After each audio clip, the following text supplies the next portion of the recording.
ওই মেয়েটা এমন হাউমাউ করে কাঁদছে আর বলছে আমি কাকে মা বলে ডাকবো।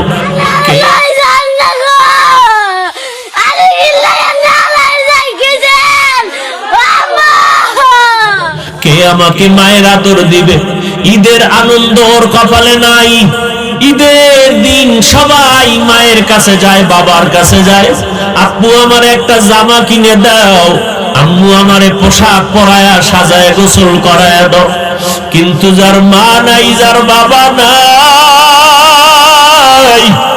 সে বুঝে মা কত বড় রত্ন, বাবা কত বড় রত্ন।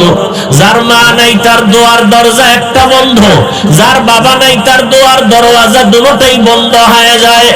ওই সন্তান ডানে বামে তাকায় আর কান্না করে, আমারে কে একটু মায়ের আদর দিবে। আমার নবীও তো দুনিয়াতে আইসা বাবার চেহারাও দেখতে পারেন নাই। 6 বছরে নবী মা হারা কান্না করতেছেন, 8 বছরে দাদাকেও হারায় ফেললেন। মায়ার নবী কান্না করে, ও এত কান্না। আম্মা জান আয়েশা রাদিয়াল্লাহু আনহা নবীর কান্না দেখা জিজ্ঞাসা করেন, ইয়া রাসূলুল্লাহ, আমি আয়েশার সাথে আপনার বিবাহ হয়েছে যখন আমার বয়স 6 বছর, আর আপনার ঘরে আসছি যখন আমার বয়স 9 বছর। ও নবী, আমার কোনো অজান্তে বেয়াদবি হয়েছে নাকি আপনি কষ্ট পায়া কান্না করেন? নবী বলে, না না, তাহলে আপনাকে মাঝে মাঝে দেখি আপনি আমার রুমের মধ্যে বসে বসে গুনগুন করে মাঝে মাঝে কান্না করেন। আমার নবী, আপনি কাঁদেন কেন? নবী বলেন, ও আয়েশা, 2টা কথা আমার মনে পড়লে আমি চোখের পানি ধরে রাখতে পারি না। এক হলো আমার জীবনের এক সঙ্গিনী ছিল খাদিজা, আমার বিবি, তিনি চলে গেছেন, তার কথা যখন মনে পড়ে আমি চোখের পানি ধরে রাখতে পারি না রে আয়েশা। খাদিজা আমার জীবনের বড় উপকার করেছে। আরবের মানুষ যখন আমাকে ভালো জানে নাই, আরবের মানুষ যখন আমাকে তাড়ায় দিত, আমি কালেমার দাওয়াত নিয়ে তায়েফের ময়দানে যখন চলে গেছি, তায়েফের মানুষ এত খারাপ, ওই লিডারেরা ছোট ছোট বাচ্চাদের লেলিয়ে দিয়া কয়, ওই মক্কার একটা পাগল আছে, পাথর মেরে মেরে তাড়ায়া দাও। যেই রাসূলের শরীরে মশা পড়ে না, মাছি পড়ে না, হারাম। মায়ার নবী কাঁদেন আর বলেন, ও আয়েশা,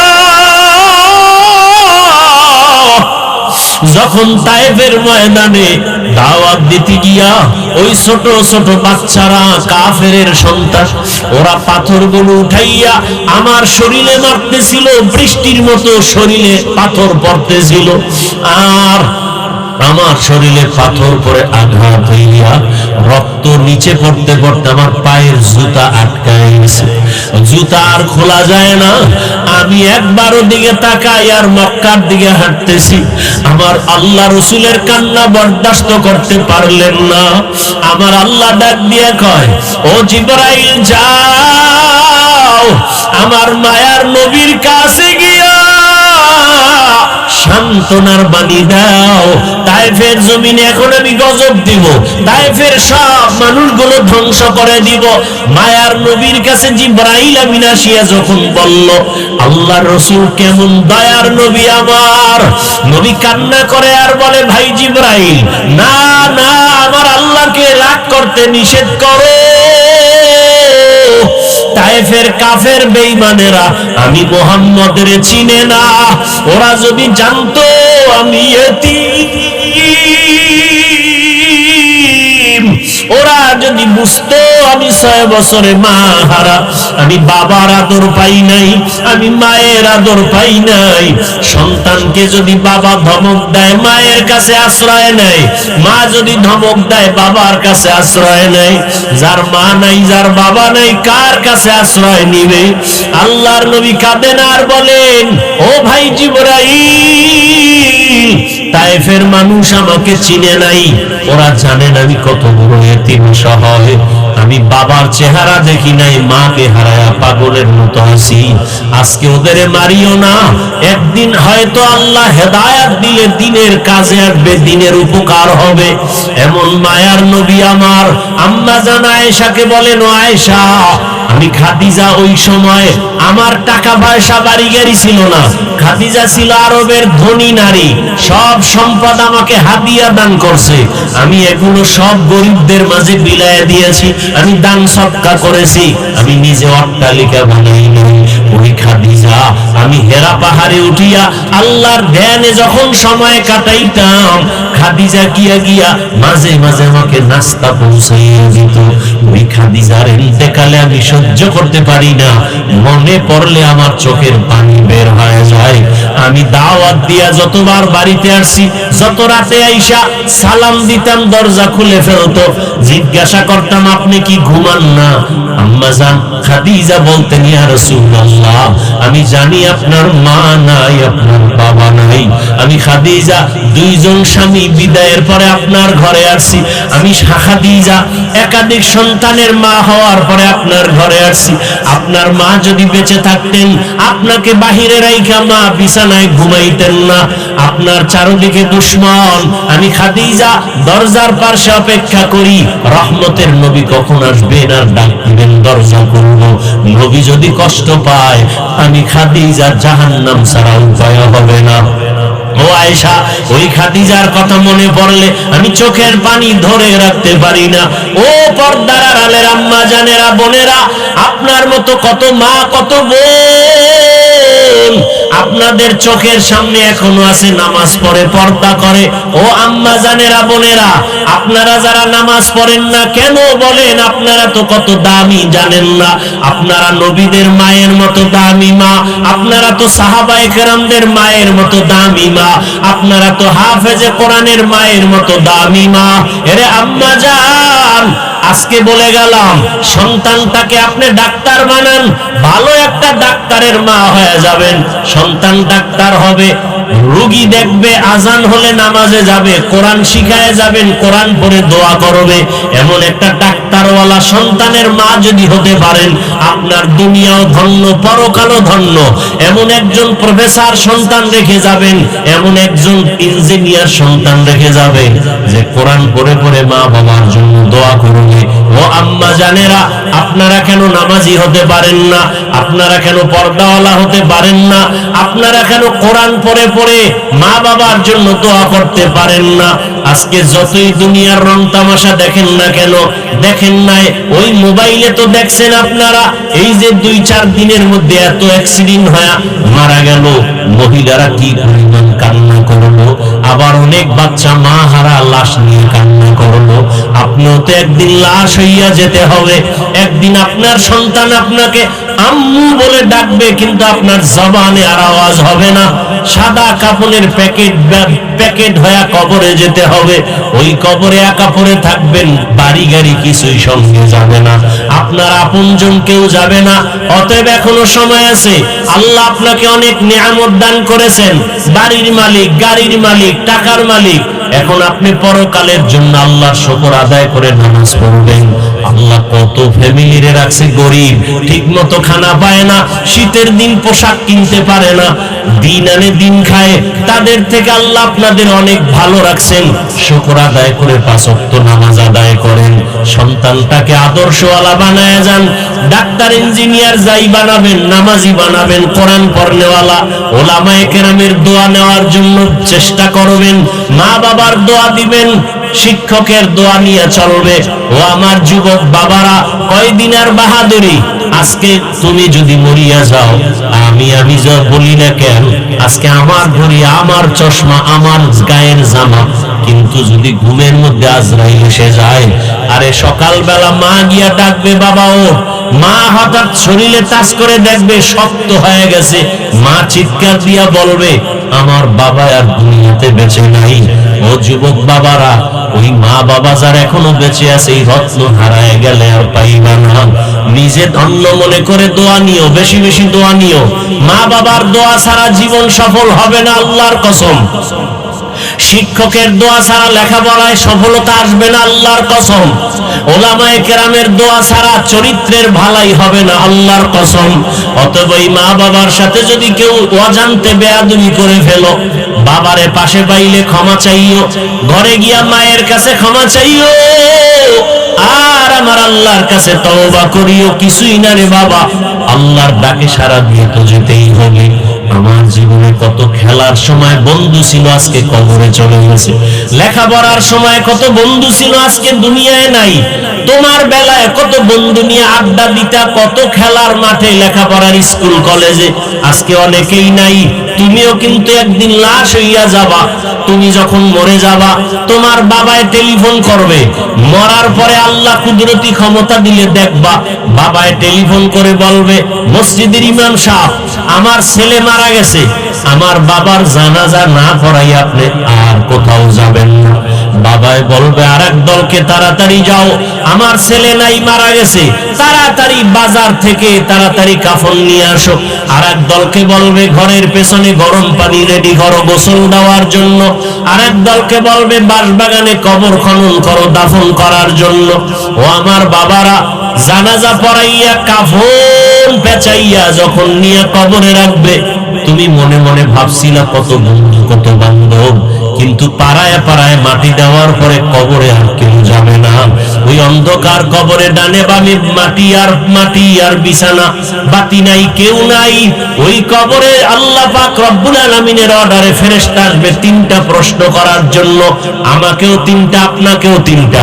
রবের পরিচয় দাও, ধর্মের পরিচয় দাও, রাহমাতুল লিল আলামিনের পরিচয় দাও। যদি বেনামাজি অবস্থায় কবরে যাও, গুনাহ নিয়ে কবরে যাও, নবীজি বলেন তখন সে জবাব দিতে পারবে না। একটা শব্দ বলবে আরবিতে, হা হা লা আদরি, আফসোস আমি কিছুই জানি না। আমার আল্লাহ, নবীজি বলেন, আল্লাহ রাগ করবে, রাগ করিয়া গায়েবী আওয়াজ দিয়া বলবে, ও ফেরেশতারা, এই নাফরমানের আমি দুনিয়াতে কম নিয়ামত দেই না। জমিনের ফসল খাইলো, আমার দেওয়া নদীর মাছ খাইলো, আমার দেওয়া গাছের ফল খাইলো, আমার দেওয়া বাতাস, আমার দেওয়া চাঁদের আলো সূর্যের আলো ভোগ করিয়া আমার হুকুম মতো নামাজ পড়ে নাই, মা বাবার সাথে ভালো ব্যবহার করে নাই, শিক্ষকের সাথে ভালো আচরণ করে নাই, ওলামায়ে কেরামের কথা মতো দ্বীনের উপরে নবীর আদর্শ মানে নাই। এখন আর ছাড় দেওয়া হবে না। আল্লাহ গায়েবী আওয়াজ দিয়া বলবেন, ও ফেরেশতারা, এই নাফরমান গুনাহগারকে ধর, কবরে জাহান্নামের আগুন জ্বালায় দাও। একটা না, দুইটা না, 99টা সাপ কবরে চলে আসবে। আল্লাহ তাআলা রাগ করে বলবেন, ও কবরের মাটি,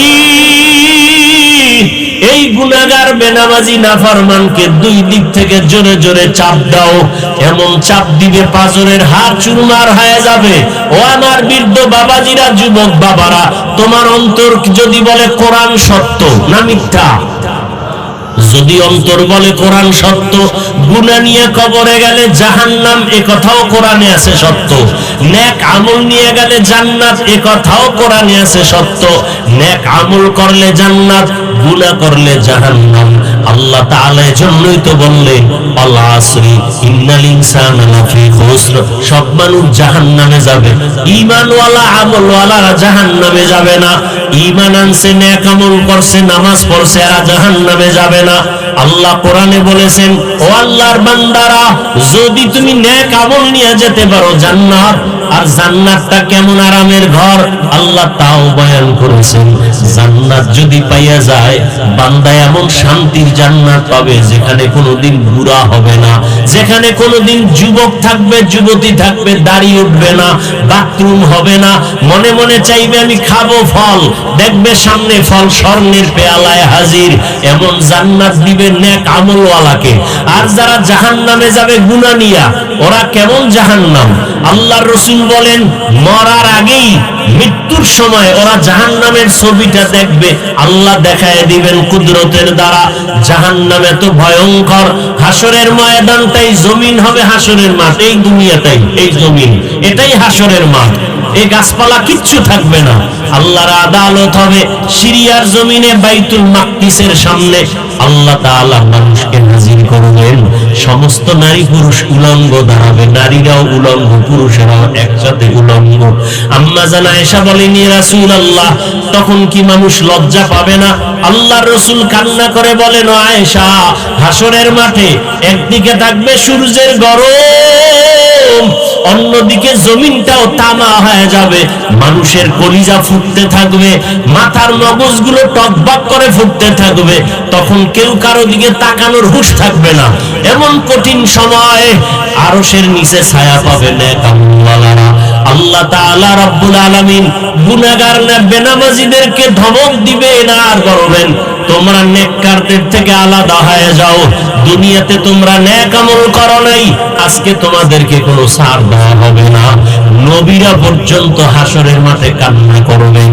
যদি তাদের হালাত এমন হয়, আপনার আমার উপায় কি হবে রে বাবা? ও বাবারা, যুবক বাবারা, পর্দার আড়ালের মা বোনেরা, এখনো সময় আছে, তওবা করেন। আল্লাহর কাছে মনে মনে বলেন, ও দয়ার মালিক, জীবনে কত নামাজ ছাড়লাম, বেপরদায় চললাম, মা বাবার সাথে বেয়াদবি করলাম, আমার গুনার খবর, আমার অপরাধের খবর আমার মা বাবা জানে না, ভাই বোনেরা জানে না। যদি জানতো, লজ্জায় আমার দিকে তাকাইতো না। আল্লাহ সব জানেন। আল্লাহ বলে, আমি দেখছি কোন দিন কোন অন্যায় করেছো। আমি রাগ করিয়া পানিও বন্ধ করি নাই, খানা বন্ধ করি নাই, বরং তওবার দরজা দিয়া ডাকতেছি, আসো তওবা করো। আমার কাছে যদি এখনই তওবা করে মনে মনে বলো, আল্লাহ আমি আর নামাজ ছাড়বো না, বেপরদায় চলবো না, আর মা বাবার সাথে বেয়াদবি করবো না, দাড়ি কাটবো না, ওলামায়ে কেরামের দোয়া নিয়া, শিক্ষকের দোয়া নিয়া, নবীজির সুন্নাত অনুযায়ী জীবন চালাবো, আল্লাহ ওয়াদা করেছেন সাথে সাথে তোমার তওবা কবুল করে সব গুনাহ মাফ করে দিব। আমি আল্লাহ পাক রব্বুল আলামিন তোমাকে চাই জাহান্নামে দিব না, আমি চাই তুমি জান্নাতি হইয়া আসো। ও যুবকেরা, মনটাকে একটা কথা বুঝাও না, যে তোমার মতো যুবক যদি স্কুল কলেজে পড়িয়া নামাজ পড়ে, তুমি পারবা না কেন? তোমার মতো যুবক যদি স্কুল কলেজে জেনারেল লাইনে তাইকা চাকরি করে নামাজ পড়ে, তুমি পারবা না কেন? তোমার মতো জেনারেল লাইনের মানুষটা ব্যবসা করে নামাজ পড়ে, তুমি পারবা না কেন? শয়তানের ধোকায় পড়ে আছো, এখনো সময় আছে, তওবা করো। আল্লাহকে মনে মনে বলো, আর নামাজ ছাড়বা না, দাড়ি কাটবা না, বেপরদায় চলবা না, মা বাবার দোয়া, শিক্ষকের দোয়া নিয়া, ওলামায়ে কেরামের দোয়া নিয়া, নবীজির সুন্নাত অনুযায়ী চলবা। ও পর্দার আড়ালের আম্মা জানেরা, আল্লাহর কাছে দোয়া করেন আর সন্তানটাকে আদর্শওয়ালা বানায় যাবেন। ও যুবক, মোনাজাতে কত মানুষের চোখে পানি, কান্না, তোমার চোখে পানি আসে না কেন? গুনার কারণে আল্লাহ বেজার হয়ে গেছে, মা বাবার বুঝি অভিশাপ লাগছে বেয়াদবির কারণে। বাসায় যাইয়া মায়ের কাছে ক্ষমা চাইও। মা হারায় গেলে আর পাইবা না, বাবা হারায় গেলে পাইবা না। ওই মায়ের কাছে গিয়া বলিও, মা আজকে ওয়াজের প্যান্ডেলে কত মানুষ কান্না করলো, আমার চোখে পানি নেই, আল্লাহ বুঝি বেজার, দয়া করে আমার মাথায় হাত দিয়া দোয়া করে দাও, আমি আর বেয়াদবি করব না। যদি বলতে পারো, দেখবা মায়ের চোখে পানি জমা, মা মাথায় হাত দিয়া বলবে, বাবা আল্লাহকে ডাকবেন আর বলবেন, আর সে আজিমের মালিক, আমার কলিজার সন্তানটারে তুমি কবুল করো, মাফ করে দাও। মা বাবার দোয়ার সাথে সাথে আর সে আজিমে কবুল হয়ে যাবে। ও সন্তানেরা, এখনো সময় আছে, মা বাবার দোয়া নিয়ে সামনে আগাও। ডাক্তার হলেও যেন মানুষ বদনাম না বলে, ইঞ্জিনিয়ার হলেও যেন তোমার আচরণে কেউ কষ্ট না পায়, তোমার সুনামের কারণে যেন মানুষ মুগ্ধ হয়, মানুষ যেন মরিয়া গেল দোয়া করে। সুবহানাকা লা ইলমা লানা ইল্লা মা আল্লামতানা ইন্নাকা আনতাল আলিমুল হাকীম। রব্বি ইশরাহ লি সাদরি ওয়া ইয়াসসির লি আমরি ওয়াহলুল উকদাতাম মিন লিসানি ইয়াফকাহু কওলি। मोमिन जो फिदा नक्श कफे पाए नबी हो, मोमिन जो फिदा नक्श कफे पाए नबी हो, ज़ीर कदम आज भी आलम का खजीना हो, ज़ीर कदम आज भी आलम का खजीना। सुन्नते नबवी की करे उम्मती पैगाम, गर सुन्नते नबवी की करे पैरवी उम्मत तूफान से निकल जाएगा फिर इसका सफीना तूफान से निकल जाएगा फिर इसका सफीना आशिक हो बिरादर शाहिन शाहिद आलम आशिक हो बिरादर शाहिन शाहिद आलम मिश्कों से ज्यादा मुबारक जिसका पसीना मिश्कों से ज्यादा मुबारक जिसका पसीना ला इलाहा इल्लल्लाह मोहब्बत ला इलाहा इल्लल्लाह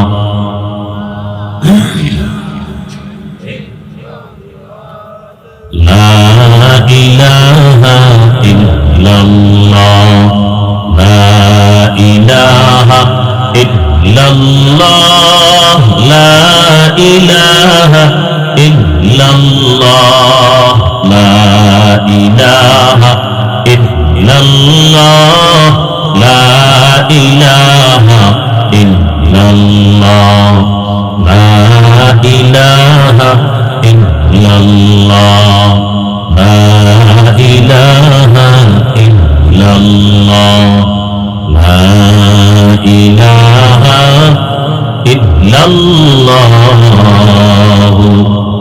मुहम्मदुर रसूलुल्लाह।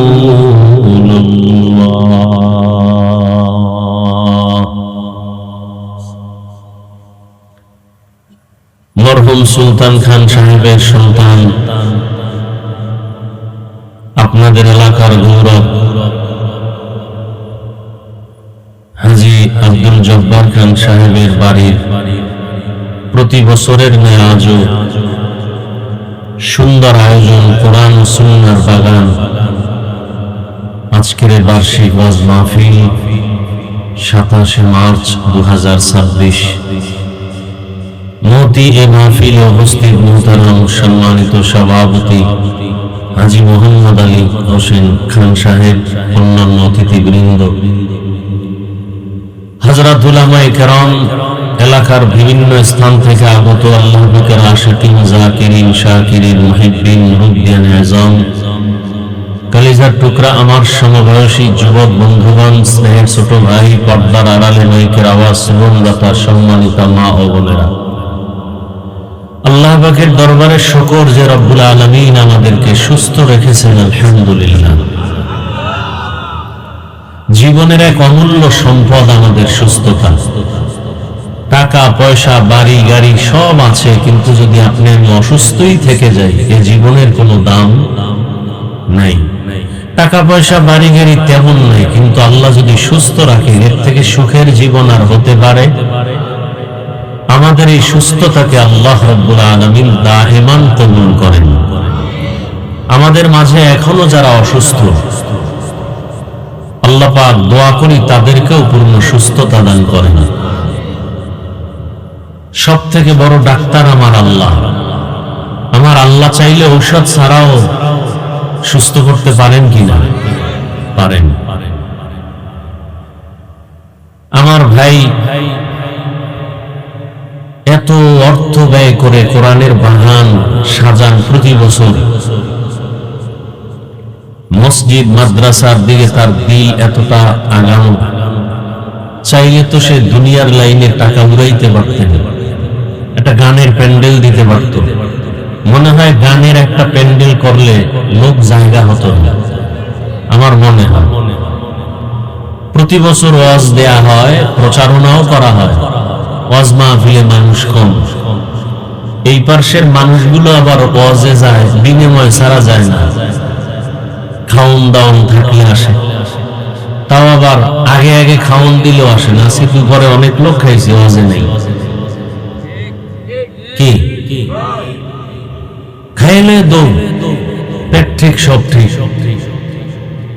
কিন্তু আমি মনে করি আল্লাহ যাদেরকে দয়া করেছেন, ভালোবেসেছেন, আল্লাহ তাদেরকে এই দ্বীনের জন্য কবুল করেছেন।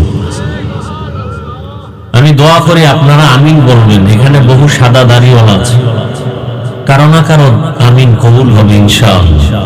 এবং একজনের আমিন কবুল হলে সবার আমিন আল্লাহ কবুল করবেন।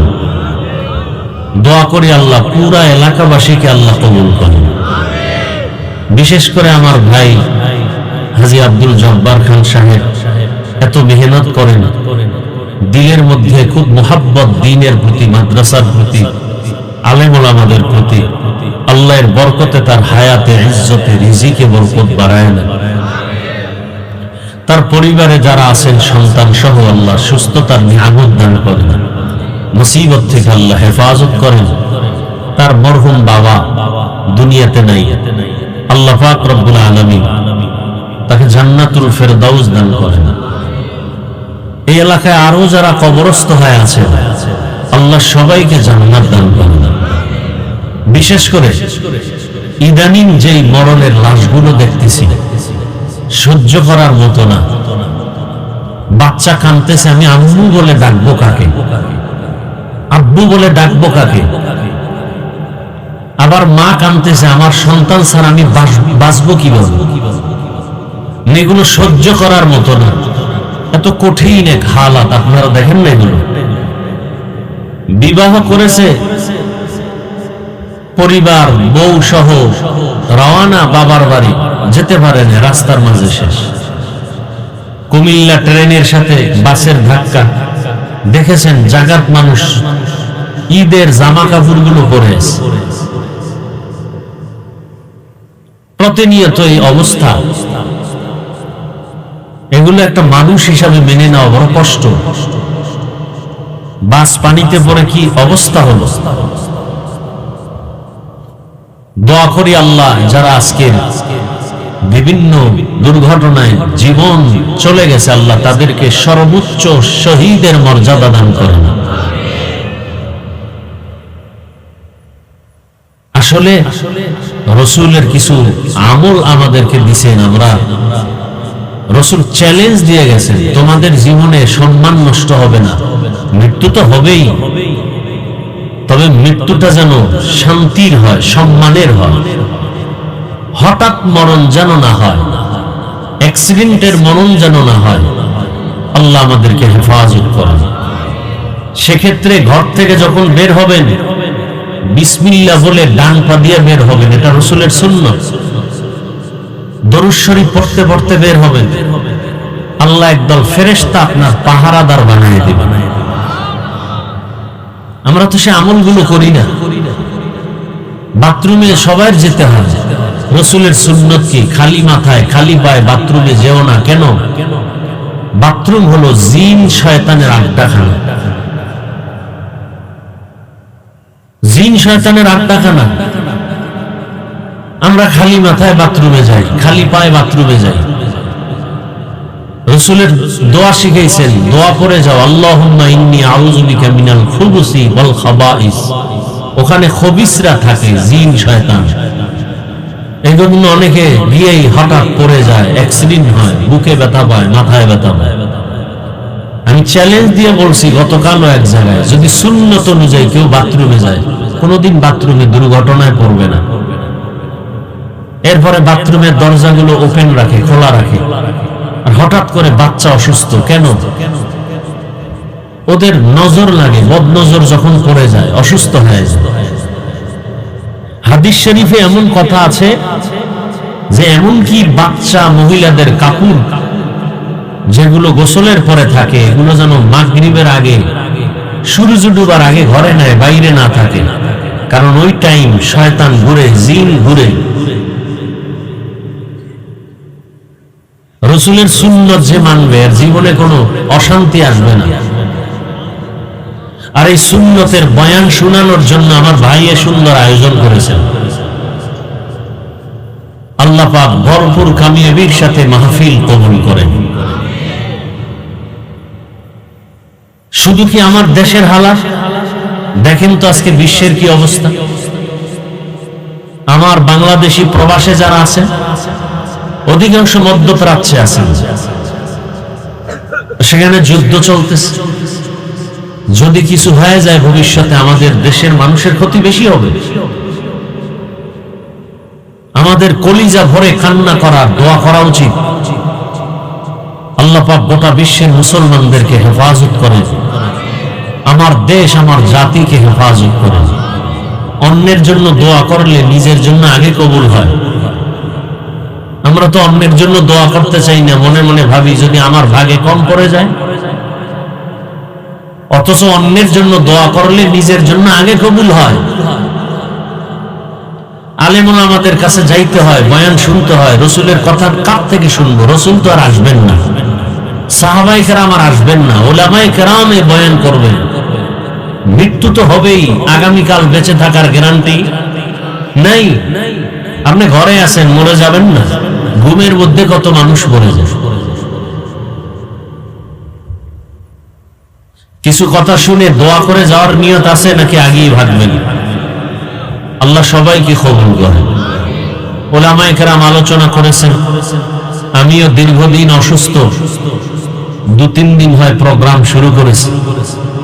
আল্লাহ পাক ইখলাস ও সুস্থতার সাথে, কামিয়াবির সাথে দ্বীনের খেদমতকে দাইমি ভাবে করার মতো ব্যবস্থা করে দিন। আমি আপনাদের সামনে আলোচনার জন্য একটি সূরা তেলাওয়াত করছি, যেই সূরাটা ঘরের মা বোনেরাও শুনতে শুনতে অনেকের মুখস্থ আছে, আপনাদেরও অনেকের মুখস্থ আছে। মনে আছে কি সূরাটা পড়ছিলাম? সূরা আসর, ওয়াল আসরে সূরা। এটা মহিলারাও পারে, আপনারাও পারেন। এই ছোট্ট সূরার অ্যাকশন কি, এই সূরাটা দিয়ে আল্লাহ জাতিকে কি উপহার দিয়েছেন আজকে একটু শুনে যাবেন ইনশাআল্লাহ। রাসূলের হাদিস থেকে এক টুকরো হাদিস পড়েছি, আগে তরজমাটা বলে নিন। আল্লাহ বলেন, ওয়াল আসর, আসরের শপথ, ইন্নাল ইনসানা লাফি খুসর, নিশ্চিত পৃথিবীর সমস্ত মানুষগুলো ধ্বংস হয়ে যাবে। ইল্লা, না না, কিছু মানুষ হবে না। তারা কারা? আমানু, আল্লাযীনা আমানু, যারা ঈমানওয়ালা, ওয়া আমিলুস সলিহাত, যারা আমলওয়ালা, ওয়া তাওয়াসাউ বিল হক, যারা ঈমান আমলের দাওয়াত অন্যকে দেয় তারা। 4 নাম্বার, ওয়া তাওয়াসাউ বিস সবর, যারা ঈমান আমলের বিরোধিতা করে তাদেরকে বাধা দেয়। আল আসরের সূরায় আল্লাহ কসম করছেন, আসরের কসম, শপথ, সব মানুষ ধ্বংস হয়ে যাবে, অর্থাৎ জাহান্নামে যাবে। কিন্তু ওই মানুষটা যাবে না যার মধ্যে 4 গুণ থাকবে। কয় গুণ? 1 নাম্বার গুণ ঈমান, 2য় গুণ নেক আমল, 3য় গুণ হলো ঈমান আমলের দাওয়াত অন্যদেরকেও দিবে, 4 নাম্বার গুণ যারা ঈমান আমলের বেলাইনে চলে তাদেরকে বাধা দিবে। হাদিসে নবী বলেন, ইত্তাকিল মাহারিম তাকুন আ'বাদান নাস, দুনিয়ার উম্মত তোমরা আল্লাহর নিষিদ্ধ জিনিস থেকে নিজেকে বিরত রাখো, দূরে রাখো, বাঁচায় রাখো। যদি রাখতে পারো তোমাদের মর্যাদা বেড়ে যাবে, আমি আল্লাহ বাড়াবো, মানুষের মাঝেও আমার কাছেও বেড়ে যাবে। সূরাটার তরজমা, হাদিসের তরজমা শেষ। এবার কিছু ব্যাখ্যা শুনি। আল আসরের সূরাটা বড় দামি একটা সূরা, যদিও ছোট, কিন্তু তার অ্যাকশন, তার পাওয়ার অনেক বেশি।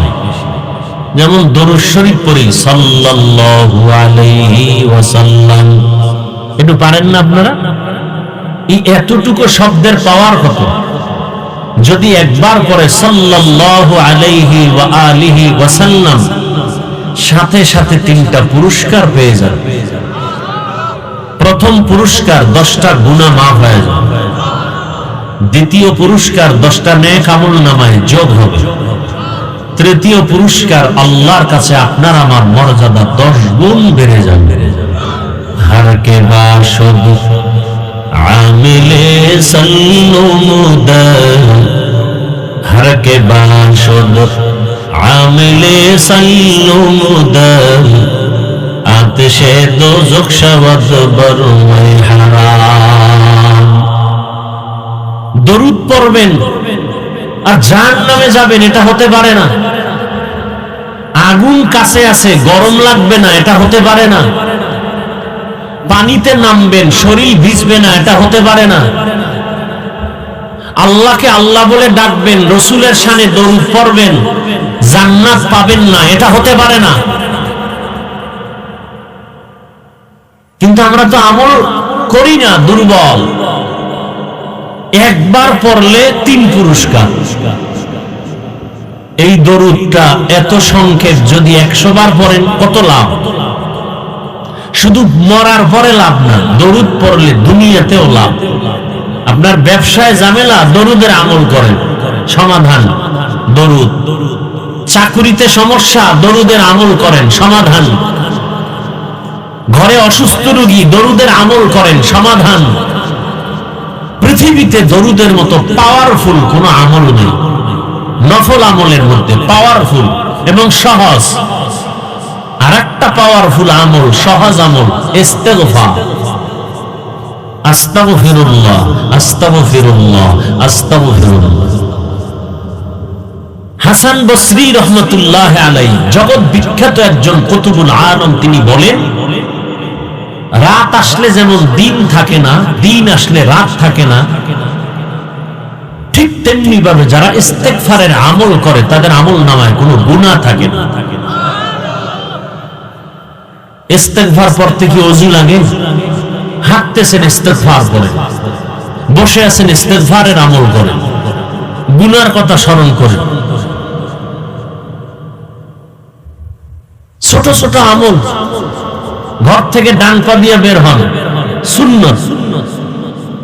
গাড়িতে উঠছেন, লঞ্চে উঠেন, বাহনে উঠেন, বিমানে উঠেন, 5টা সূরা পড়া উঠেন, বিসমিল্লাহ সহ, কুল ইয়া আইয়ুহাল কাফিরুন, এরপরে ইজা জা, এরপরে কুল হুয়াল্লাহ, এরপরে কুল আউযু বিরাব্বিল ফালাক, এরপরে কুল আউযু বিরাব্বিন নাস। এই 5টা সূরা বিসমিল্লাহ সহ পড়েন।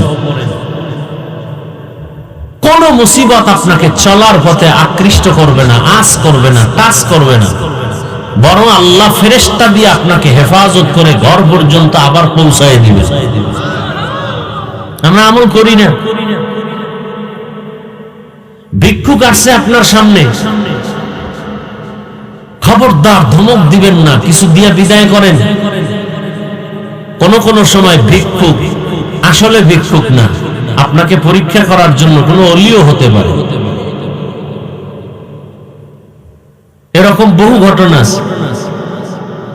মাটি কাজ করে, এরকম লেবার আছে না, মাটি কাটে, ওরা তো ফজরের আযান দিলেই কাজে যায়। এখন তো সব নবাব জাদা হয়ে গেছে, এখন কাজের লোক পাওয়া যাচ্ছে না, এদের ডিমান্ড বেশি, এদেরকে খুঁজে পাওয়া যায় না, মোবাইল ব্যবহার করে বন্ধ রাখে, অনেক ডিমান্ড। আগে মানুষের দিল ভালো ছিল, কাজও করতো মন দিয়ে। আর এখন ওভার টাইম করবে না, 1 মিনিট বেশি হলে জরিমানা নিয়ে নেবে মালিক থেকে। না হয় এমন এক কাম করতে যে একটা আকাম করবে যে মালিক আরো 50,000 টাকা লস করে দিল গোপনে। তো ওই রকম একটা লোক যাচ্ছে রাস্তা দিয়া, কাজে যায়, হঠাৎ এক বুড়া মানুষ ভিক্ষুকের ভেসে এসে দাঁড়ায়, বলে, এই কই যাও? বলে, কাজে যায়। আমি গরিব মানুষ, আমাকে কিছু দিতে পারো? কি চাও? ওই অনেক আগের কথা।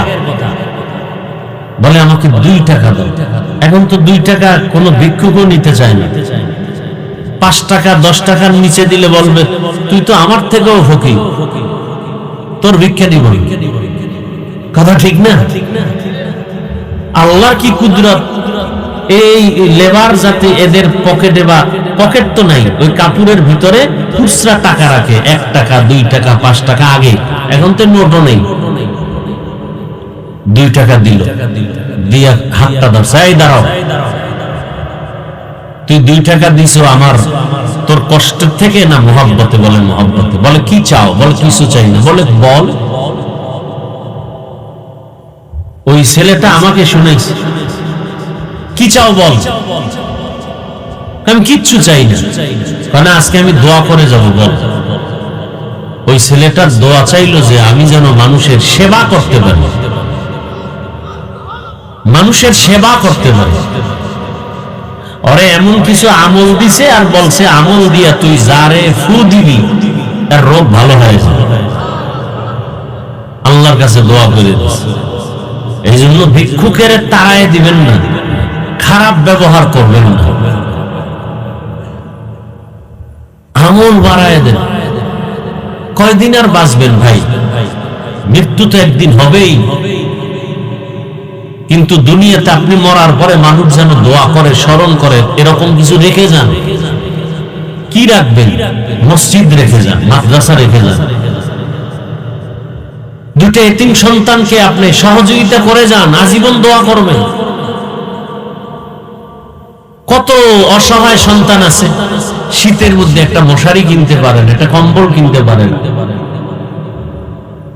মাদ্রাসাগুলো এখন ভর্তি শুরু, আমাদের মাদ্রাসা রোজা টু রোজা আমাদের বছরের হিসাব। নতুন বছর শুরু, ভর্তিও শুরু। কত ছাত্র বাবাই নিয়ে আসছে, টাকা নাই, রিক্সা চালাই, কি করব? আমরা ফ্রি করে দিই। এতিম মা নাই, ফ্রি করে দিই। কিতাব কিনবে, কিতাব কেনার টাকা নেই। কত আল্লাহর বান্দা আছে, বলি ভাই মাদ্রাসায় কিছু কিতাব কিনে দেন, আজীবন পড়বে আর আপনার বাবার কবরে সওয়াব পৌঁছতে থাকবে। কই যারা দান সদকা না কইরা কোটি কোটি টাকার পাহাড় গড়ছে, তারা কই? বাড়ি আছে তারা নাই, গাড়ি আছে তারা নাই, মানে বাঁচিয়া থাকিয়াও ওই টাকা ভোগ করতে পারে না। কেন? বাম হাতে কামাই করছে, বাম হাতে সব চলে গেছে, ও টাকায় বরকত নাই। আর যারা দান সদকা করে মাদ্রাসা মসজিদে, গরিব এতিম অসহায়দের পিছনে, গরিবরা দিল খুলে দোয়া করে তার জন্য, এটাই তার আখিরাতের অ্যাকাউন্টে জমা থাকবে। সূরা আসর ছোট কিন্তু পাওয়ার অনেক বেশি। চার মাযহাবের চার ইমামের একজন ইমামের নাম ইমাম শাফিঈ রাহমাতুল্লাহি আলাইহি। তিনি লিখেছেন, দয়াময় আল্লাহ যদি কোরআনের মধ্যে যে আয়াত সংখ্যা আছে ৬৬৬৬ ১১৪ সূরা, আল্লাহ যদি শুধু আল আসরে সূরাটাই দিতেন আর একটা সূরাও না দিতেন, আর দুনিয়ার সব মানুষ ওয়াল আসরে সূরার উপরে যদি আমল করে জীবন চালাইতো, বিনা হিসাবে জান্নাত পেয়ে যেত। তাহলে একটু বুঝেন তো এই সূরাটার পাওয়ার কেমন। তরজমা বলে ফেলেছি, এবার ব্যাখ্যা শুনতে থাকেন। আল্লাহ পাক শপথ করছেন শুরুতে, ওয়াও কসমিয়া, কসমের জন্য, ওয়াল আসর, আসর একটা শব্দ, এর কসম করলেন। আল্লাহ পাক কসম করলেন কেন? এর বহু কারণ। সংক্ষেপ তার কারণ হলো মানুষ যেন ওই কথাটাকে বেশি গুরুত্ব দিয়ে শুনে। এটা খুব গুরুত্বপূর্ণ, এবং যেই জিনিসের উপরে কসম কাটবেন আমার আল্লাহ, সেই জিনিসটাও বড় দামি। যেমন এরকম কসম আরো সূরার মধ্যে আছে, ওয়াত্তিন ওয়াজ-যাইতুন ওয়াতুর সিনিন ওয়া হাযাল বালাদিল আমিন। তিনের কসম, জৈতুনের কসম, তুর পর্বতের কসম, নিরাপদ শহর মক্কা নগরীর কসম। তিন বড় দামি ফল, জৈতুন তেল বড় দামি, তুর পাহাড় বড় দামি, যেখানে দাঁড়ায় মুসা নবী আল্লাহর সাথে কথা বলতেন। নিরাপদ শহর মক্কা নগরী বড় দামি। দুনিয়াতে এত মসজিদ আছে, দুনিয়াতে মসজিদের অভাব নাই। আপনাদের এলাকায় মসজিদ আছে, কিন্তু আল্লাহর ঘর বাইতুল্লাহ বড় দামি। এটা এমন দামি যে বাইতুল্লাহর পার্শ্বে বৈশা যদি কেউ একবার বলে আল্লাহ, ১,০০,০০০ বার আল্লাহ বলার সওয়াব। বাইতুল্লাহর এরিয়ার মধ্যে থাকিয়া যদি কেউ বলে সুবহানাল্লাহ একবার, কত পাবে? ১,০০,০০০ বার সুবহানাল্লাহর সওয়াব। বাইতুল্লাহ বৈশা কিছু বলে না, শুধু তাকায় তাকায় দেখে আল্লাহর ঘর। যতক্ষণ তাকায় দেখবে ততক্ষণ শুধু আমল নামায় সওয়াব আর সওয়াব। আল্লাহ দামি দামি জিনিসের শপথ করেছেন। ওয়াশ-শামসি ওয়া দুহাহা, সূর্যের কসম, ওয়াল কমারি, ইজা তালাহা চাঁদের কসম, ওয়াসসামাই যাতিল বুরুজ আসমানের কসম, ওয়াল ইয়াউমিল মাউউদ কিয়ামতের দিনের কসম, অশাহিদিন ওয়া মাশহুদ জুমার দিনের কসম, জুমার দিন বড় দামি, আরাফার দিনের কসম, আরাফার দিন বড় দামি। আল্লাহ তাআলা কসম করেছেন ওয়াল আসর, আসরের কসম, আসর বড় দামি। বলে আসর মানে কি? অনেক তরজমা, তবে এখানে একটা তরজমা বলি, আসর মানে সময়। আসর মানে কি? সময়ের কসম, তার মানে সময় বড় দামি। বলে কেমন? দুনিয়াতে যত মানুষ, যত প্রাণী আছি, একটা মানুষও সময়ের বাইরে চলার কোনো রাস্তা নাই। হাঁটতেছেন সময়ের মধ্যে, খাইতেছি সময়ের মধ্যে, ঘুমাইতেছি সময়ের মধ্যে।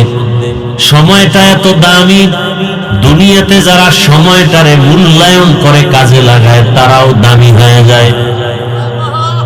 যেমন আপনাদের এলাকা থেকে 4 জন যুবক ছেলে বিদেশে গেল চাকরি করতে, 2 গ্রামের 2 জন করে 4 জন একই ফ্লাইটে, একই চাকরি।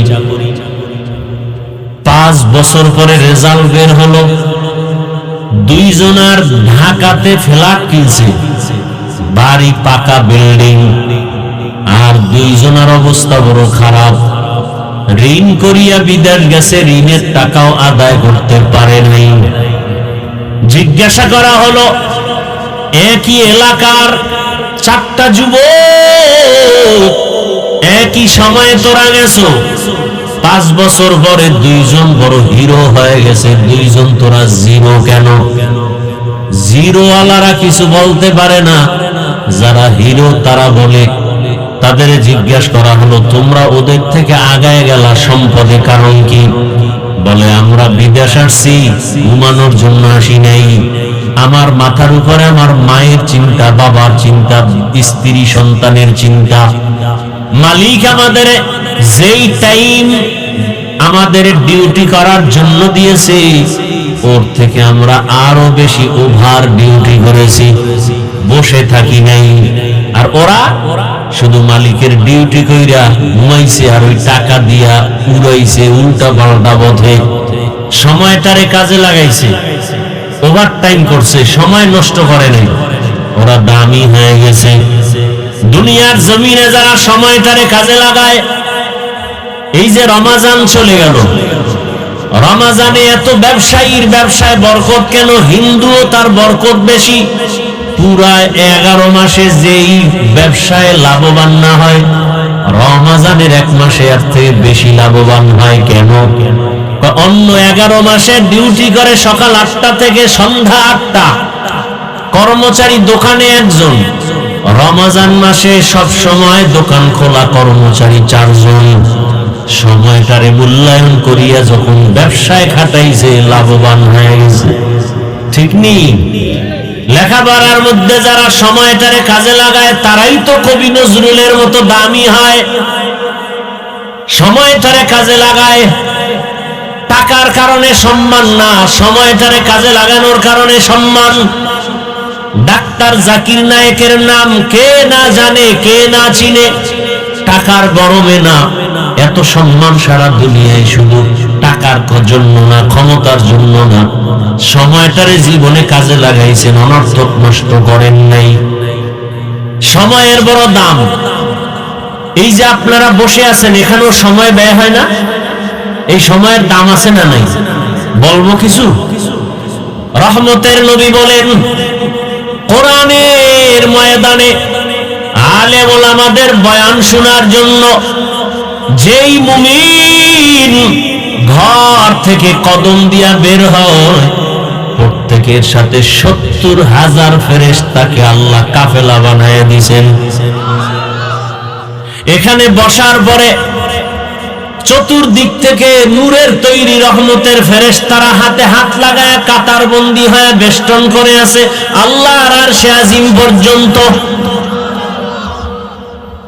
নবীজি বলেন হাদিসে, ফেরেশতাকে আল্লাহ জিজ্ঞাসা করেন, ওই হাজী আব্দুল জব্বার সাহেবের বাড়ির মাঠে কারা বসে আছে?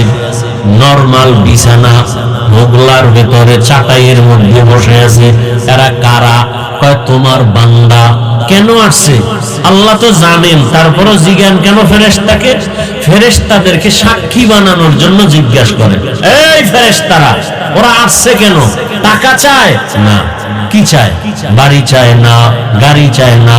কেন আসছে? টাকার জন্য না, আসছে আল্লাহ আপনাকে চায়। আর আপনার জান্নাত চায়, আর কায়ামা আপনার জাহান্নাম থেকে পানাহ চায়, ক্ষমা চায়। এবার আল্লাহ আবার প্রশ্ন করেন, হাদিস, ও ফেরেশতারা, যেই বান্দারা, যেই মহিলারা পর্দার আড়ালে কোরআনের বয়ান শুনে এরা আমি আল্লাহকে যে চাইলো, আমি আল্লাহকে দেখছেনি? কয় না, দেখে নাই। আমার জান্নাত দেখছি বলে না, দেখে নাই। আমার জাহান্নাম দেখছেনি বলে না, দেখে নাই। আল্লাহ বলেন, ফেরেশতারা সাক্ষী হয়ে যাও, যেই বান্দা বান্দীরা আমি আল্লাহকে না দেখে, আমার জান্নাত না দেখে, আমার জাহান্নাম না দেখে মনের আবেগ নিয়ে বসে, জানায় দাও, সাক্ষী থাকো, লিখে নাও, এরা ময়দানে বসা মাত্র সবার সব গুনাহ মাফ করে দিলাম। আতিনা ফি দারে দুনিয়া না হাসান, আতিনা ফি দারে দুনিয়া না হাসান, আতিনা ফি দারে উকবা না হাসান, ইয়া গিয়াসাল মুস্তাগীসিন ইহদিনা লিফতিখারা বিল উলুমি ওয়াল হুদিনা, हर गरीब नेको तू तैयार है, जो न मांगे उससे तू बेजार है। কোরআনের বাগানে বসা মাত্র সব গুনাহ মাফ। দুনিয়াতে আর কোনো বাগান নাই যেখানে বসলে গুনাহ মাফ হবে। কিন্তু এই মজলিস এত দামি, এখান থেকে যদি কেউ বয়ান শুনিয়া মোনাজাতে কান্না করে তওবা করে বাড়িতে রওনা হয়, আল্লাহ না করুন যদি অবস্থায় তার মরণ হয়, বিনা হিসাবে জান্নাত। কত বড় দামি মজলিস, আল্লাহ কত দয়াময়। আল্লাহ বলেন সময়টারে কাজে লাগাও। হাদিসে পাকে নবী বলেন, কেউ যদি এশার নামাজ পড়ে ঘুমায়, কি করে? আবার সকালবেলা ঘুম থেকে উঠিয়া যদি আবার ফজরের নামাজ আদায় করে, ঘুমের মধ্যে যেই টাইম গেল ওই টাইমটাও নেকের পাল্লায় ওজন হবে। চিন্তা করছেন? আপনি ঘুমায় রইছেন, কিন্তু এই সময়টাও নেকের পাল্লায় ওজন করা হবে। ওগো নবীর উম্মতেরা,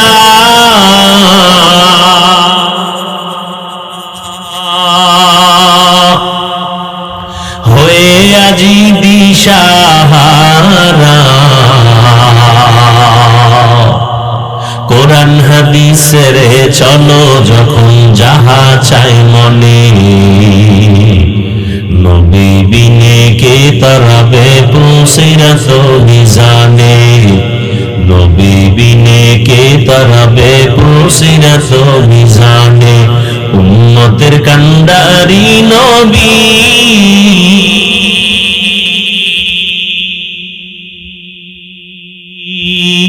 কাঁদছেন উম্মতের লাগি, এখনো কাঁদেন নবীজি শুয়ে মদিনার পানে, নবী বিনে কে তরাবে পুসিরাত মিজানে, নবী বিনে কে তরাবে পুসিরাত মিজানে। এরে নবীর আশিক, ও আমার কলিজার যুবক বাবারা, পর্দার আড়ালের মা বোনেরা, বৃদ্ধ বাবাজিরা, কয়দিন আর দুনিয়ায় বাঁচবেন? সময় কিন্তু চলে যাচ্ছে, আর তালাশ করে সময় আর ফিরাইয়া নেওয়া যাবে না। ও আল্লাহর বান্দারা, আজকে তুমি যুবক, যৌবনের বাহাদুরি করে রাস্তায় হাঁটো, তোমার দাদা তোমার নানার দিকে তাকাও, তারাও কিন্তু আজকে লাঠি নিয়ে চলে। আমার মতো যৌবন তাদেরও ছিল। পানি ভাত খাইয়া যেই শক্তি দেখাইতো, এখন বিরিয়ানি খাইয়াও সে শক্তি আর পায় না, লাঠি ছাড়া চলতে পারে না। তোমারও কিন্তু এমন একটা জীবন আসবে, আজকের এই বাহাদুরি থাকবে না, একদিন সব নিঃশেষ হয়ে যাবে, বাড়ি ঘর কিছুই সাথে যাবে না। হ্যাঁ, যদি তোমার উপার্জনের হালাল কামাই দিয়ে একটা মসজিদ বানাও, মাদ্রাসা বানাও, একজন কোরআনওয়ালা তৈরি করো, হাসরের ময়দানে এই কোরআনওয়ালা সুপারিশ করে বলবে, আল্লাহ এই বান্দা আমাকে মাদ্রাসায় কোরআন শিক্ষার ক্ষেত্রে সহযোগিতা করেছে, এই বান্দাকে জান্নাত দেও। আল্লাহ বলবেন, যাও, কোরআনের সুপারিশ করেছো, আমি তাকেও জান্নাত তোমার সাথে দিয়ে দিলাম। ভাইরা আমার, আল্লাহ সময়টারে কাজে লাগাবার জন্য শপথ করেছেন। সময় বড় দামি এক সম্পদ, এই সময়টারে অবহেলায় কাটাইও না। ও আমার কলিজার যুবক, আজকে সময়কে অপচয় কাটানোর জন্য মোবাইল হাতে দিয়ে দিছে সব বেঈমানেরা। সময় কেমনে যায়, রাত্র 3টা বাজে খবর নাই, 4টা বাজে খবর নাই, ফজরের আজান কখন হলো খবর নাই। অথচ এই মোবাইলের কারণে চোখের পাওয়ার নষ্ট, মাথা নষ্ট, শরীর দুর্বল, হাড় দুর্বল। এরপর ওই মোবাইলের গুনাহ থেকে নিজেদেরকে বাঁচাইতে পারি না রে বাবা। কয়দিন আর এই বাহাদুরি, গুণের মধ্যে আজরাইল যদি আসে, কি নিয়ে আল্লাহর আদালতে দাঁড়াবে। এজন্য আল্লাহ শপথ করে বলেন, সময়ের শপথ, সময় বড় দামি। সময়টারে যারা কাজে লাগাইছে তারা দামি হয়ে গেছে, আখিরাতের লাইনও হয়েছে, দুনিয়ার লাইনও হয়েছে। এ ভাই, যারা মোটামুটি লেখাপড়া করছেন, আপনারা তো জেনারেল লাইনে পড়েছেন, আপনাদের লাইনে কত সন্তান একসাথে স্কুলে যাইতেন, কিন্তু আপনি আজকে লেখাপড়া তেমন করেন না, কিন্তু আপনার সাথে ওই ছেলেটা লেখাপড়া করে কিন্তু আজকে ওসি, ডিসি, র্যাব, আর্মি, অনেক টাকার মালিক হয়েছে। নাই, সময়টারে কাজে লাগাইছে। আর আপনি বলছে, আমারে শিক্ষকের ধমক দিল কেন, আমি লেখাপড়া করব না। আমারে শিক্ষকে বেতের বাড়ি দিল কেন, লেখাপড়া করব না। আপনি রাগ কইরা চলে গেছেন, কপাল পুড়ে ফেলছেন। আর আপনার সাথে ওই ছেলেটা লেখাপড়া করি আজকে matric, MA, IA, BA pass করার পর এখন সে ডাক্তার, এমবিবিএস ডাক্তার, হোমিওপ্যাথিক ডাক্তার, সময়টারে কাজে লাগাইছে। এখন সম্মান এলাকায় সব থেকে বেশি। কেন?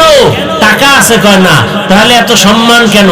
শিক্ষা অনেক বেশি, প্রফেসর, ইঞ্জিনিয়ার, এজন্য তার দাম, ওসি, ডিসি এজন্য তার দাম, এমপি, মন্ত্রী এজন্য তার দাম। এরে আল্লাহর বান্দারা, আল্লাহ সময়টারে কাজে লাগাবার জন্য তাগিদ দিলেন।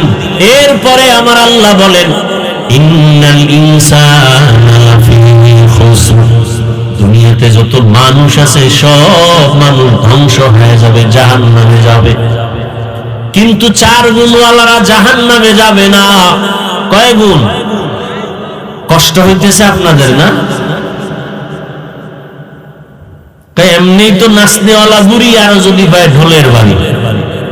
হ্যাঁ, এই আল্লাহর বান্দারা সব ভিআইপি মানুষ, রোজার মাস ইফতারি খাইয়া শরীরে এমন তেল, আর ওয়াজ মজ ভালো লাগে না।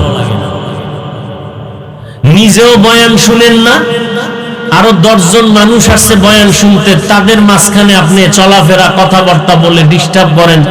আপনি ক্ষতির জন্য দুনিয়াতে জন্ম নিলেন, আপনার কপাল এত খারাপ কেন? আপনি শুধু অন্যের ক্ষতিই করবেন জীবনভর। আল্লাহ আপনার এই জন্য পাঠাইছে। জীবনে কারো উপকার করতে পারবেন না। আপনার যদি বয়ান শুনতে ভালো না লাগে, আপনাকে তো জোর করে আনা হয় না, আপনি আসছেন কেন? আল্লাহ যেহেতু নিয়ে আসছেন, কপালটা যদি খারাপ হয় যে মোনাজাতটা দিয়া মা বাবার জন্য দোয়া না করে যাবেন, তো এমন কপালের দাম কি? মাইকের আওয়াজ অনেকে শুনতেছে, কিন্তু কোরআনের বাগানে আসার সুযোগ নাই, তৌফিক নাই। আল্লাহ না দিলে হবে না, আল্লাহ তৌফিক না দিলে হয় না। বহু টাকাওয়ালা আছে, চাইলেই মক্কা মদিনা যেতে পারে না।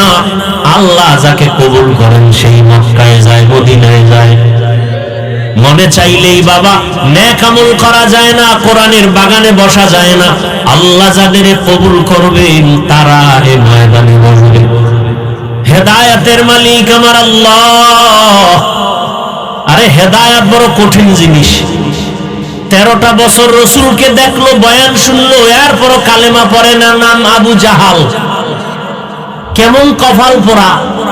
যেই রসুলকে এক নজর দেখলে জাহান্নামের আগুন হারাম, যেই রসুলকে মোহাব্বতের নজর দিয়ে যদি তাকায় সাথে সাথে পেটের ক্ষুধা থাকে না।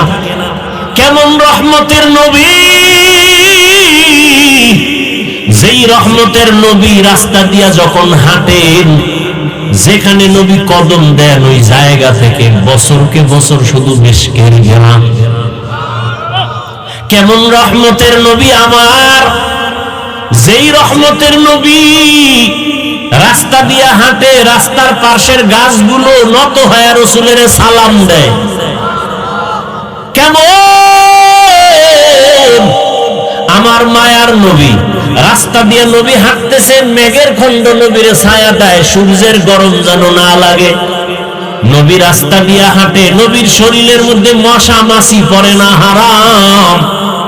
রহমতের নবীর ঘাম আম্মা জান আয়েশা রাদিয়াল্লাহু আনহা লেখেন, হাদিসে বলেন, নবীজির ঘাম আমি বোতলে ভরে রাখতাম, কারণ নবীর ঘাম গুলো আমরা বড় বড় অনুষ্ঠানে মেশকো আতর হিসাবে ব্যবহার করতাম, কারণ রসুলের ঘাম থেকে মেশকের ঘ্রাণ।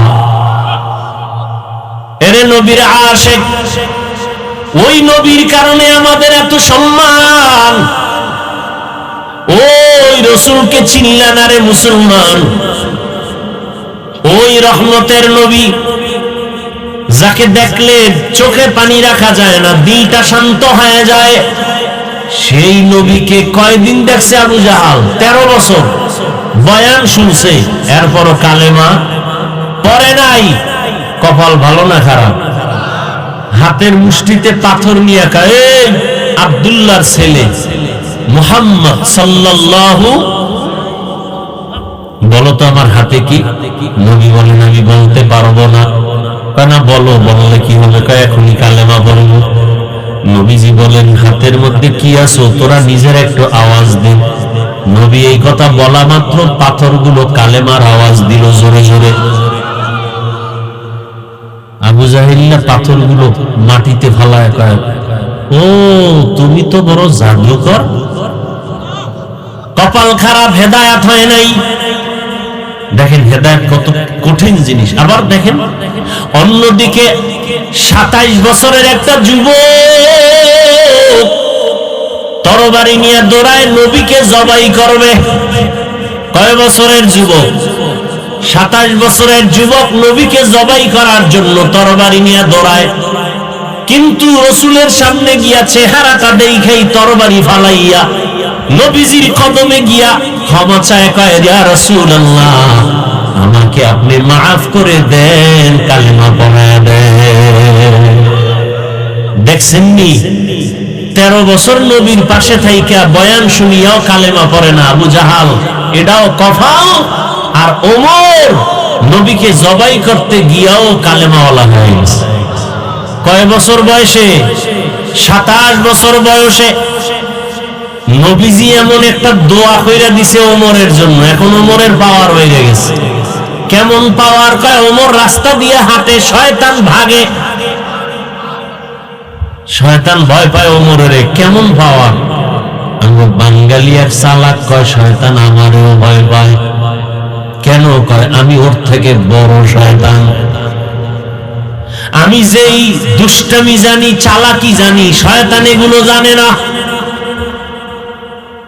ওমর রাস্তা দিয়ে হাঁটতেছে, হঠাৎ অন্য দিক থেকে একটা যুবক আসতেছে মদের বোতল হাতে। ওমরের দেখা যুবকের হাত দুর্বল, কাঁপাকাঁপি শুরু হয়ে গেল, প্রচন্ড ভয়।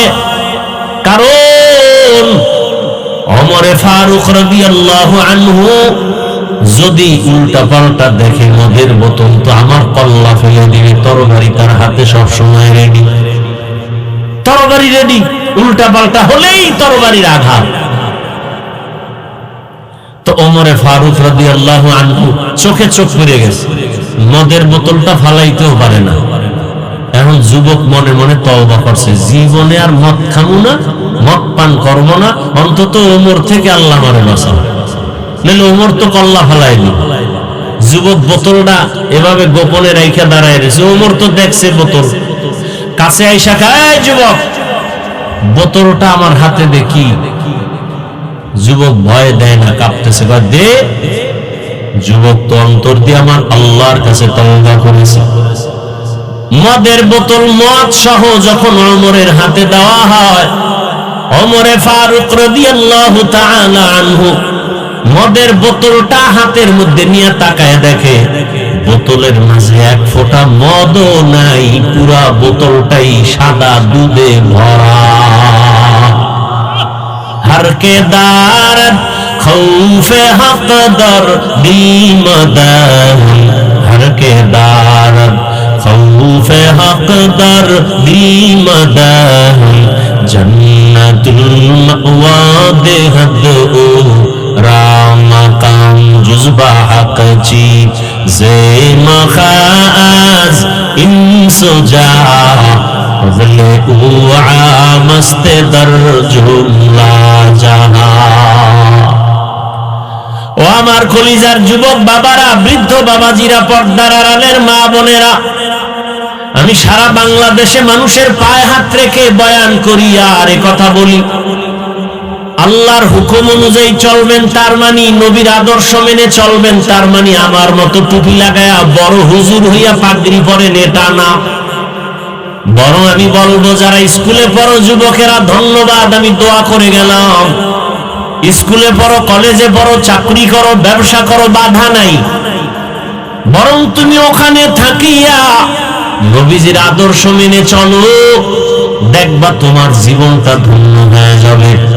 আমি সারা বাংলাদেশে দোয়া করি, বলি বয়ানে, ও যুবক বাবারা, তুমি স্কুল কলেজে পড়িয়া ডাক্তার হও, ইঞ্জিনিয়ার হও, প্রফেসর হও, তুমি একজন কলেজে পড়িয়া লেখাপড়া শিখে তুমি এমপি হও, ওসি, ডিসি, এসপি হও, মন্ত্রী হও, বাধা নাই।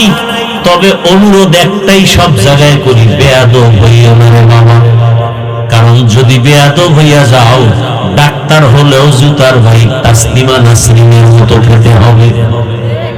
ডাক্তার জাকির নায়েক সেও ডাক্তার, আর আমার দেশের তাসলিমা নাসরিনও এমবিবিএস ডাক্তার। তাসলিমা নাসরিনের পরিণাম ফল কি? মরলেও লাশ আর জন্মভূমিতে আসার কোনো সুযোগ নাই, শুধু বেয়াদবির কারণে। আর ডাক্তার জাকির নায়েকের এত সম্মান কেন? জীবনে কোনোদিন বেয়াদবি করেনি। ডাক্তার হও, বেয়াদব যদি হও তো ডাক্তার হলেও তোমার কপালে জুতা। আর যদি তুমি আদবওয়ালা হইয়া ডাক্তার হও, আমি লিখিত দিতে পারি তোমার সম্মান মরার পরেও থাকবে। ইঞ্জিনিয়ার হও, প্রফেসর হও, ওসি, ডিসি, এসপি হও, গোটা দুনিয়ায় তোমার সম্মান বেড়ে যাবে। তবে আদব রক্ষা করতে হবে। অনেকে প্রশ্ন করবে, হাফিজ ভাই, ডাক্তার, ইঞ্জিনিয়ার, প্রফেসর হব, বেয়াদব হব না, কথার ব্যাখ্যাটা কি? ব্যাখ্যাটা এমন ভাবে দেই যে ডাক্তার হইয়া আদব রক্ষা করো, তার মানে 3 জায়গায় বেয়াদবি করলেই গজব চলে আসবে ডাইরেক্ট। এই 3 জায়গায় বেয়াদবি করা যাবে না। 1 নম্বরে মা বাবা, 2 নম্বরে শিক্ষক, 3 নম্বরে উলামায়ে কেরাম। এই তিন জায়গায় যদি বান্দা তুমি দোয়া নিয়ে চলো, তুমি জিরো থেকে হিরো। ডাক্তার হলেও সম্মান। আমার দেশে যুবকেরা বলো, তোমার মতো যুবক স্কুল কলেজে পড়ে, জেনারেল লাইনে পড়ুয়া, ডাক্তার, ইঞ্জিনিয়ার, প্রফেসর, নামাজি আসেনি? এই যুবক বাবারা বলো, আছে না নাই? তোমার পায়ে হাত রেখে বলি, তুমি নিজেকে প্রশ্ন করো, তুমি পারো না কেন? তোমার মতো যুবক র‍্যাব, আর্মি, পুলিশ, বিডিআর এর চাকরি করে, 5 ওয়াক্ত নামাজ পড়ে, তুমি পারো না কেন? তোমার মতো যুবক সন্তানেরা রাস্তায় গাড়ি চালায়, নামাজ পড়ে, বলো তুমি কেন পারো না? তোমার মতো যুবক সন্তানেরা ওসি, ডিসি, এসপি, এমপি, মন্ত্রী, নামাজি, অভাব নাই, তুমি কেন পারো না? তোমার মতো যুবক নদীর মধ্যে মাছ ধরে, নামাজ পড়ে, বলো তুমি কেন পারবা না? তোমার মতো যুবক কৃষি কাজ করে, ময়দানে গামছা বিছাইয়া নামাজ পড়ে, বলো তুমি কেন পারবা না? অনুরোধ করে বলছি, হেদায়েতের মালিক আল্লাহ। এই যুবকেরা, মাত্র কয়েক মাসের ঘটনা, যেই যুবকটা চোখে দেখে নাই কিন্তু মরার পরে তাকায় তাকায় আমার মাওলা কুদরতি ক্ষমতা দিছে, দেখছে। এত সম্মান যে ঢাকার অলি গলি জানাজায় ভরপুর হয়ে গেছে। কার কথা কইতেছি? যেই ওসমান হাদি রাস্তা দিয়ে হাঁটলে মানুষ এসে এমনি এমনি টাকার বান্ডিল দেয়, লাখ টাকা দেয়, 50,000 টাকার বান্ডিল দেয়। যুবকেরা সাক্ষী দাও, কোনদিন লাইভে টাকা চাইছে ছেলেটা?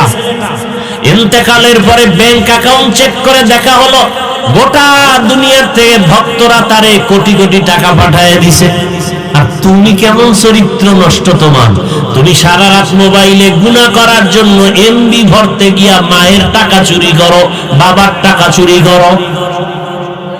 তোমার চরিত্র কত খারাপ, তোমার চেহারা নষ্ট হয়ে গেছে। যাদের কলবের দরজা খোলা, এরা তাকাইলেই দেখবে তুমি রাতের বেলা কি গুনাহ করেছো। আজকে গুনাহ করার কারণে চেহারার মধ্যে নূর নাই, চেহারার মধ্যে আলো নাই, চেহারার দিকে তাকাইলে মায়া লাগে না। শুধু গুনার কারণে চেহারার নূর আল্লাহ নিয়ে গেছেন। এই অবস্থায় যদি আজরাইল আসে, কয়দিন আর বাঁচবারে বাবা?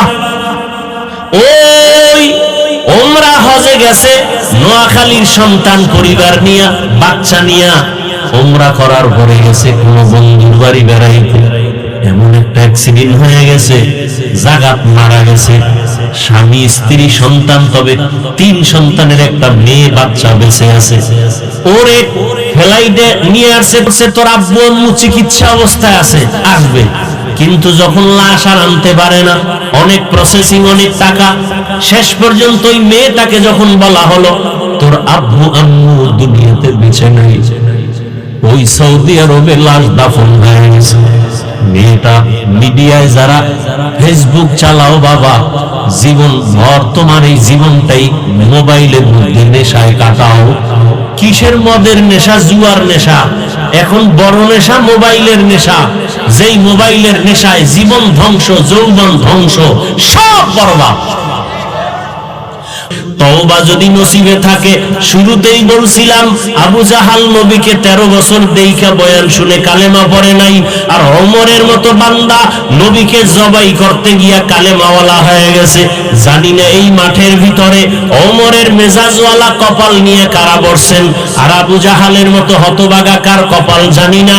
যদি তওবার নিয়ত থাকে, এখনো সময় আছে, তওবা করো, আর আল্লাহর কাছে মনে মনে তওবা করো, আর গুনাহ করবা না, নামাজ ছাড়বা না।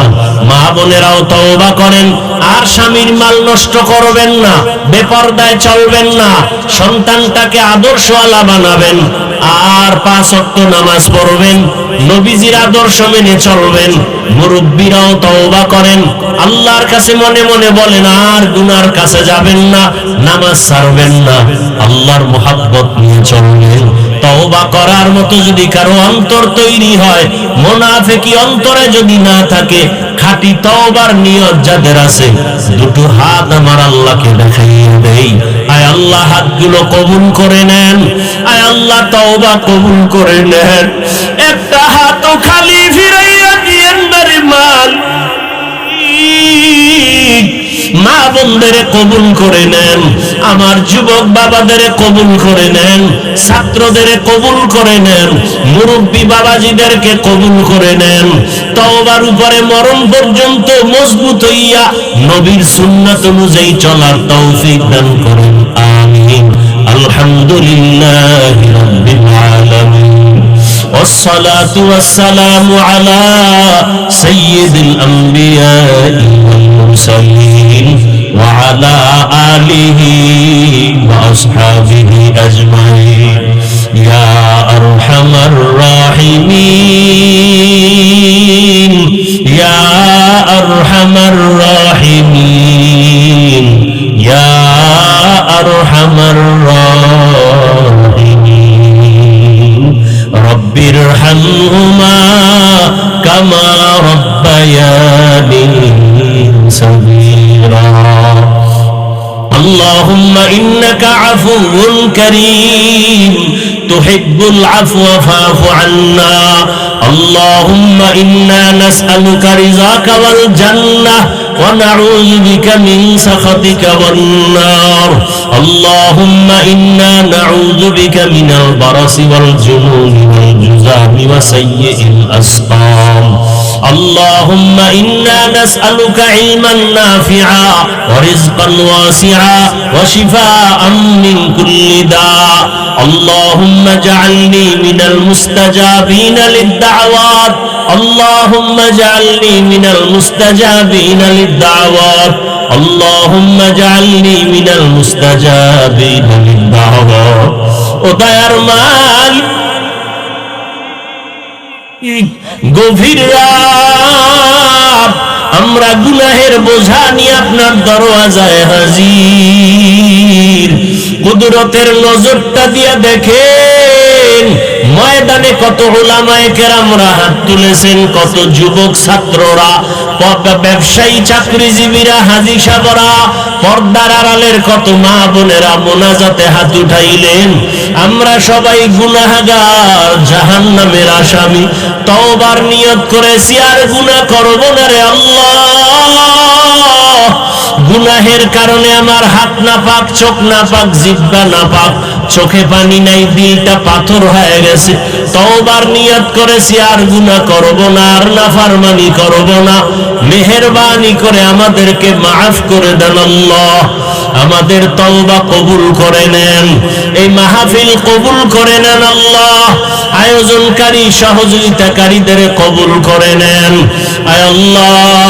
এলাকাবাসীকে কবুল করে নেন, মা বোনদের কবুল করে নেন, যুবক ছাত্র মুরব্বীদের কবুল করে নেন আয় আল্লাহ। যারা সহযোগিতা করেছেন কবুল করে নেন। আমার কলিজার ভাই হাজী আব্দুল জব্বার সাহেব, তার বাবার নামে এত সুন্দর আয়োজন, আয় আল্লাহ দ্বীনের জন্য তাকে কবুল করে নেন। আর এর সওয়াব তার বাবা, তার মুরব্বী যারা কবরে পৌঁছাইয়া দেন আয় আল্লাহ। একজনের হাতও খালি ফিরাইয়া দিয়েন না আয় আল্লাহ। এমন এক সময় আমরা এখানে হাজির হয়ে হাত তুলেছি, যেই সময় বাংলাদেশের অনেক ঘরে লাশের মিছিল চলে আর কান্না চলে। অনেকের ঘরে ঈদের আনন্দ নাই, বাচ্চা কাঁদে, আমি কাকে মা বলে ডাকবো, কাকে আব্বু বলে ডাকবো। কত সন্তানেরা ঈদের সময় বাবার চেহারা দেখতে পারে নাই, মাকে দেখতে পারে নাই। ও আল্লাহ, জানি না এখানেও না জানি কারাই হতে আর জীবনে বাবা বলে ডাক দিতে পারবে না, আর মা বলে ডাক দিতে পারবে না। ও এতিম সন্তানেরা ওই মা বাবার চেহারাটাও কি মনে পড়ে না? ওই মা বাবার জন্য কি মায়া হয় না? চোখে পানি নাই। ওই মা বাবার চোখের পানি আর দোয়া ছাড়া কিন্তু তুমি টাকাওয়ালা হতে পারো নাই, বাড়ি গাড়ির মালিক হতে পারো নাই। ওই মা বাবার চোখের পানি আর দোয়ার কারণে আজকে তুমি টাকার মালিক, বাড়ি গাড়ির মালিক। ওই মা বাবার চোখের পানি আর টাকার দোয়ার কারণে আজকে তুমি চেয়ারে বসছো, সম্মান মানুষ তোমাকে কত সম্মান করে। ওই মা বাবা জীবন কত কষ্টে কাটাইতে, কত মা বাবা সন্তানের মানুষ বানাইতে গিয়া জীবনে ঘুমাইতে পারে নাই, আরামে খাইতে পারে নাই।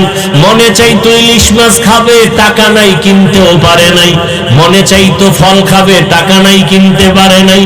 আজকে তোমার ঘরে ফলের অভাব নাই, মাছের অভাব নাই, কিন্তু লাভ কি? ওই মা বাবা তো কবরে পড়ে আছে। কাকে তুমি ফল খাওয়াইবা, কাকে তুমি মাছ খাওয়াইয়া দিল শান্ত করবা? ও আল্লাহ, ইয়েতিমদের দিকে তাকাইয়াও কি দয়া হবে না? আমার মায়ার নবী ও ইয়েতিম, ওই ইয়েতিম নবীর ইয়েতিম উম্মতের দিকে তাকাইয়া আমাদের মুরব্বী মা বাবা যাদের কবরে, সবাইকে জান্নাত দান করেন। যারা বেঁচে আছেন হায়াত বাড়ায় দেন। আয় আল্লাহ, যারা অসুস্থ সুস্থ করে দেন। সারা দুনিয়াবাসীকে মাফ করে দেন আল্লাহ। আয় আল্লাহ, মুসলমানের হেফাজত করেন। আয় আল্লাহ, যুদ্ধরত অবস্থা থেকে গোটা দুনিয়াবাসীকে স্বাভাবিক জীবনে ফিরাইয়া দেন। আয় আল্লাহ, আমাদের পরিবার, স্ত্রী, সন্তান সহ শান্তির জীবন যাপনের তৌফিক দান করেন। বিদেশের ঘরে আমার ভাই বোনেরা যারা আছে, কামাই রুজিতে হেফাজতে বরকত বাড়ায়া দেন। বাংলাদেশ শান্তির দেশ বানায়া দেন।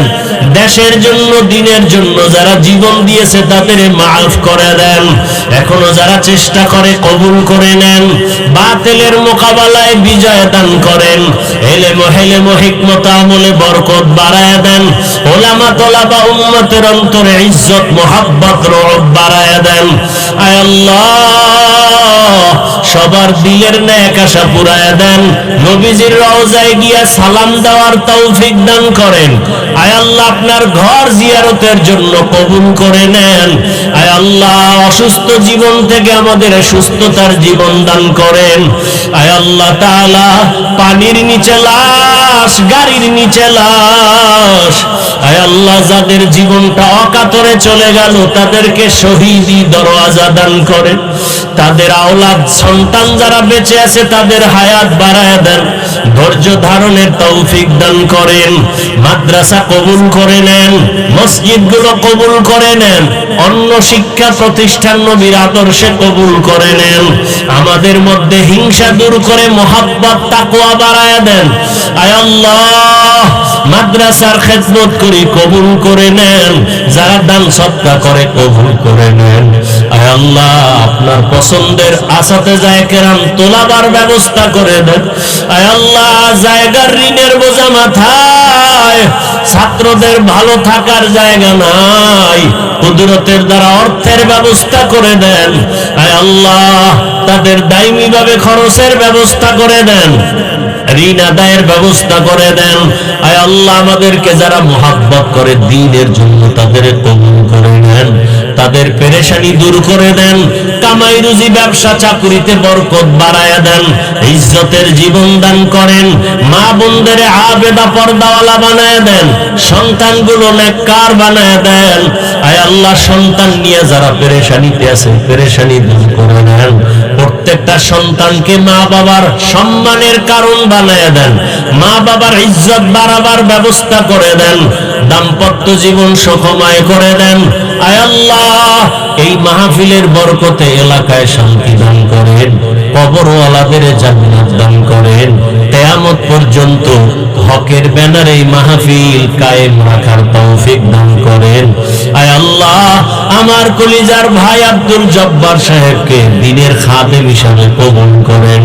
আয় আল্লাহ, এই মাহফিলের পেছনে যার যতটুকু পরামর্শ খেদমত সবাইকে কবুল করে নেন।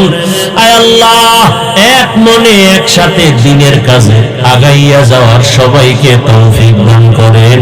নবীজির মোহাব্বতে আমাদের দিলের নেক আশা পুরায়া দেন। আয় আল্লাহ, বরকতি রিজিক দান করেন। চলার পথে ইজ্জতের সাথে হেফাজত করেন। আয় আল্লাহ, আমাদের জানমাল আহাল পরিবার হেফাজত করেন। আয় আল্লাহ, ভূমিকম্প, ভূমিধস, অগ্নিকাণ্ডের বিপর্যয় থেকে কুদরতের দ্বারা হেফাজত করেন। সারা দুনিয়ায় খেদমতের জন্য কবুল করে নেন। জাহেরি বাতিনি দুশ্মনের মোকাবেলায় বিজয় দান করেন। মুখালিফের মুআফিক বানায় দেন। আয় আল্লাহ পেরেশান মুক্ত জিন্দেগি দান করে এদের অন্তর্ভুক্ত বানায় দেন।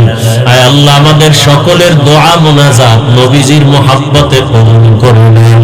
হাসবুনাল্লাহু ওয়া নি'মাল ওয়াকিল, নি'মাল মাওলা ওয়া নি'মান নাসির। ওয়া সাল্লাল্লাহু তাআলা আলা খাইরি খালকিহি মুহাম্মাদিন ওয়া আলা আলিহি